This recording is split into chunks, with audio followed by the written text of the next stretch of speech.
The UN has found that 1 billion children, which is nearly half of the world's 2.2 billion children, are in extremely high-risk life conditions due to climate change. These children are each facing multiple climate and environmental hazards. However, nearly every single child in the world is at risk from at least one of these hazards.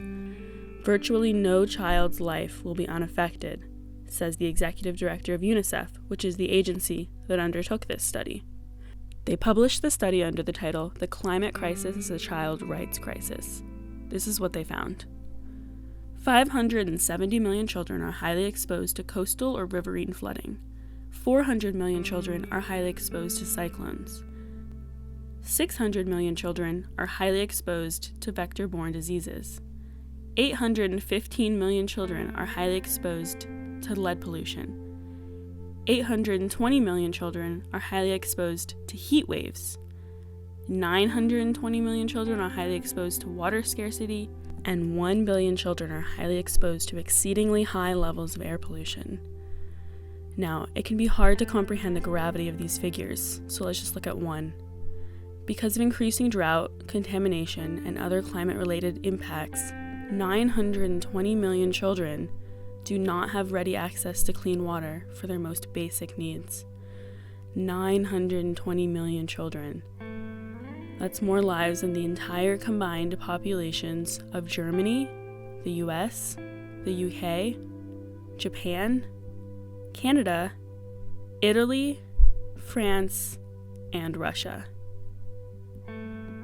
The UNICEF executive director said, "While no child is responsible for rising global temperatures, they will pay the highest costs. And the children from countries least responsible will suffer most of all." According to the data, the top 38 countries with children at risk are all poor countries in Asia, Africa, and the Caribbean region. Of the 25 least at risk, 23 are in Europe. The US, one of the world's top polluters, comes in at 80 in terms of risk to kids. This new report reveals nothing less than the reality that the existing world order is murdering the very future of humanity. As long as the powerful capitalist imperialist countries like the US are exploiting the resources and labor of oppressed countries, these countries' people are condemned to get poorer and sicker, and their environments will be ever more ravaged. The system of capitalist imperialism requires this destruction, and there is only one possible way to give these children, and therefore all of humanity, an actual chance at a future worth living.